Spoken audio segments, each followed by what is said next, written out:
New Zealand এই দলের বিপক্ষে 3 ম্যাচের ওয়ানডে সিরিজে বাংলাদেশ প্রথম 2টা ম্যাচ জিতে নেয়। আজকে ছিল দ্বিতীয় ম্যাচ। সিলেট ইন্টারন্যাশনাল স্টেডিয়ামে খেলা হয়।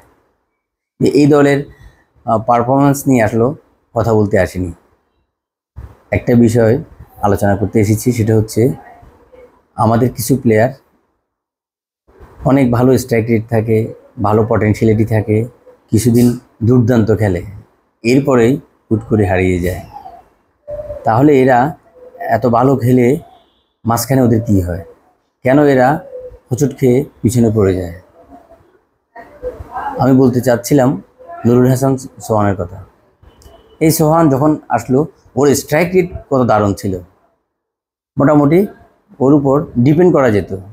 নামলে একটা ম্যাচ সে খেলবে 35 রান, 40 রান, 45 রান, আর উইকেট কিপিংও ভালো করে। তাহলে এই উইকেট কিপার কাম ব্যাটসম্যান কেন হারিয়ে গেল? জাতীয় দলে সে সহ-অধিনায়ক ছিল, টি-20তে একটা সময় কিছুদিন ক্যাপ্টেন্সিও করেছে, কিন্তু তাহলে হুট করে কেন হারিয়ে যায়? সোহানদের মতো আরও বেশ কিছু প্লেয়ার আছে যারা এরকম ভালো খেলে, ভালো পটেনশিয়ালিটি আছে, বাট হুট করে হারিয়ে যায়।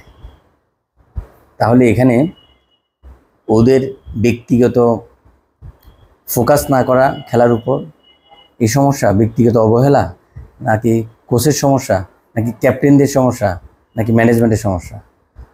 এগুলো বের করা দরকার।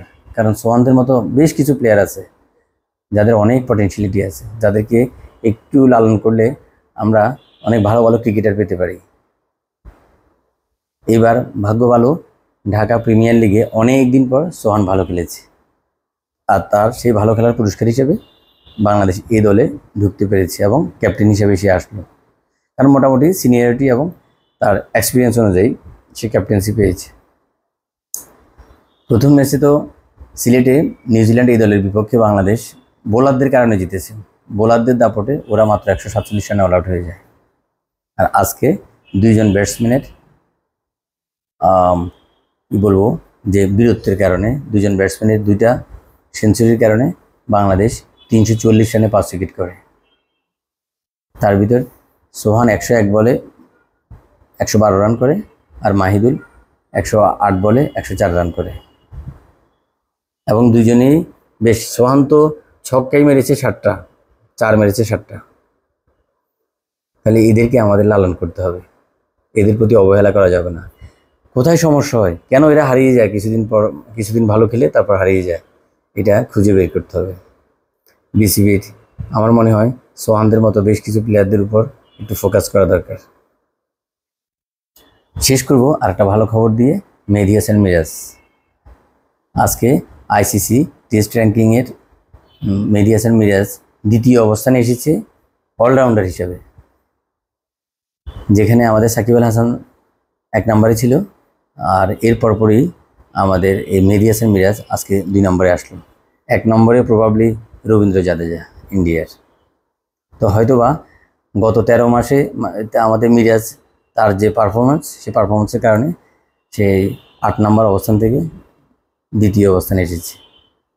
হয়তো আরও বছরখানেক যদি মোটামুটি ভালো খেলে, অথবা 6 মাস ভালো খেলে, আমাদের খেলা কী পরিমাণ আছে সেটার উপর ভিত্তি করে সে হয়তো প্রথম হতে পারে। কারণ এই ছেলেটা কনফিডেন্টলি খেলে, বডি ল্যাঙ্গুয়েজ, খেলা শেখার আগ্রহ, পরিশ্রম সব কিছু মিলে।